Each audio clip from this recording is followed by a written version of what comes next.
Welcome back to 21 Steps, an audiobook podcast by M.A. Box. Chapter 2. 7 months earlier. Raindrops splashed against the window of Detective Charles Parker's police car as he drove through the small town of Hanover, Georgia. He was working late tonight on last week's robbery case that took place at a small gas-and-go station on the corner. Someone in a mask came into the store, showed a weapon, and requested all of the money from the drawer. There were no cameras, and the evidence he found was slim. The stress level and the pressure to solve the case, however, kept him working through the night. The police radio in his car was a constant stream of conversation in the background and had been a soothing sound for him for the 10 years he had been on the police force. It was the only sound in his life that he knew would always be there. 318 sounded from the speaker of the radio. "This is 318. Go ahead," Charlie responded. "We have a possible DB at 1050 South, 4689 West. Can you respond to that location?" squelched over the radio. The street signs were hard to read through the pouring rain, and the windshield wipers moving rapidly across the window were further blocking the view. A stream of water stayed fast to the windshield directly in front of his face, reminding him that he had again forgotten to replace the wipers, and he needed to remember to do that the following day. It was just one more thing on his to-do list. He felt at the moment that he was married to his job, and that it was probably an okay thing he didn't have someone waiting for him, or expecting more of him. He could just focus on his work. Lost in thought, he passed the road that he needed. "Shit," he said, and turned the car around, getting back into the process of responding to a crime. He passed small houses on either side of the road. The neighborhood appeared to be well kept and reminded him of a town neighborhood in an old Western movie. There were street lights casting lights and shadows on the ground, revealing red brick houses with nicely shaped lawns and large front porches. A cat jumped into the road and immediately darted back as the headlights from his car revealed the gray and black stripes and the bright yellow, glowing eyes. At the end of the road was a house with white painted wood siding that was peeling slightly around the corners and the bottom of the house. The lights were on in the kitchen and living room and one upstairs. The window upstairs was covered with a sheer curtain.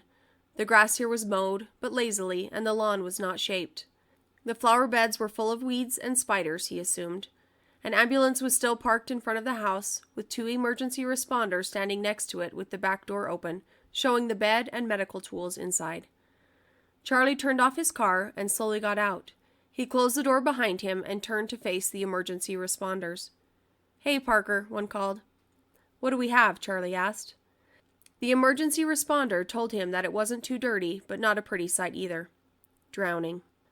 Charlie approached the front door and noticed that there were toys on the steps that appeared to belong to a small child. He entered the house and took in his surroundings.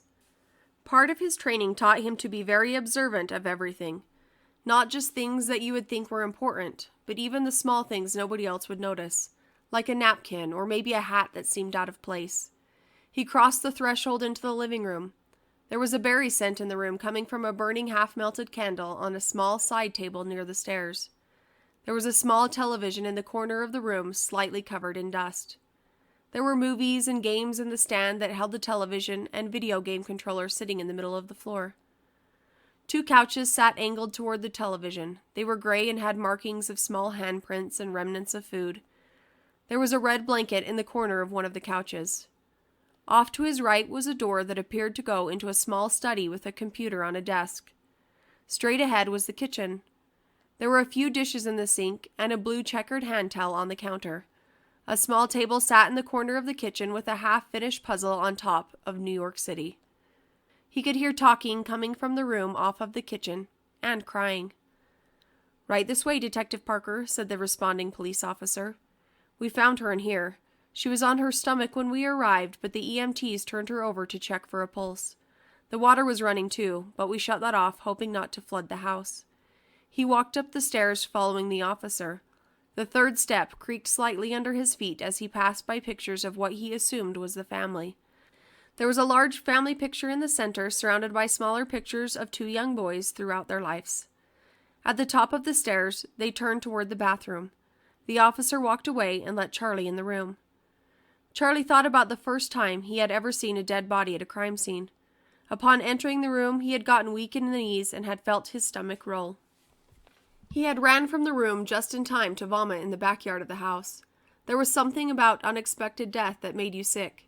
It didn't matter how big and tough you were. Despite what the movies sometimes show, it doesn't get a lot easier. Charlie would still get sick to his stomach, but was usually able to hold it down. Maybe that got easier, the learning not to puke part. The bathroom was small and decorated with fish, shells, and blue water. He didn't understand how there could be such a big market for fish decorations for the bathroom. It really didn't make sense to him, but it obviously made sense to someone.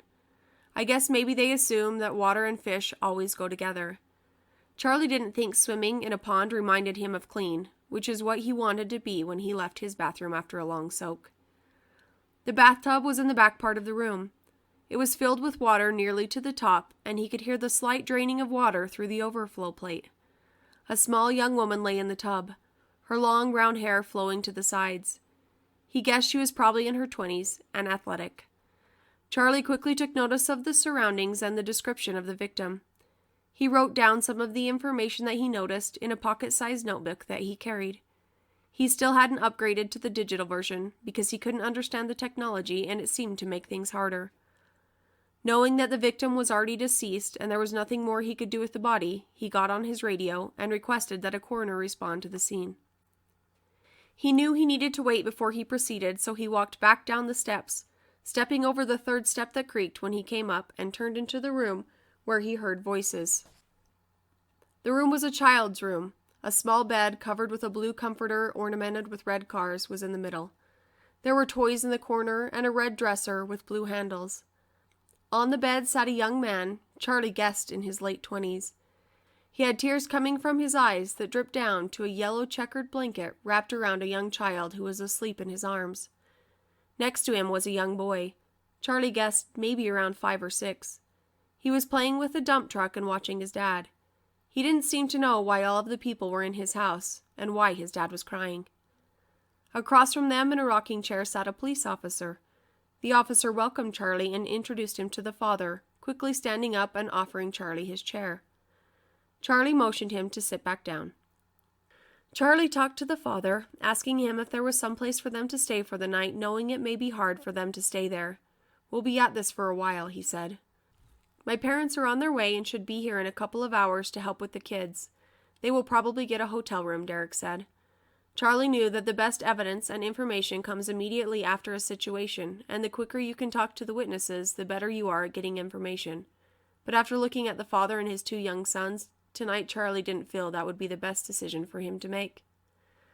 The family needed to grieve, and he didn't think they would offer a lot of information anyway. Charlie gave him his card and asked that he come down to the department tomorrow to talk when the kids were taken care of, and Derrick agreed.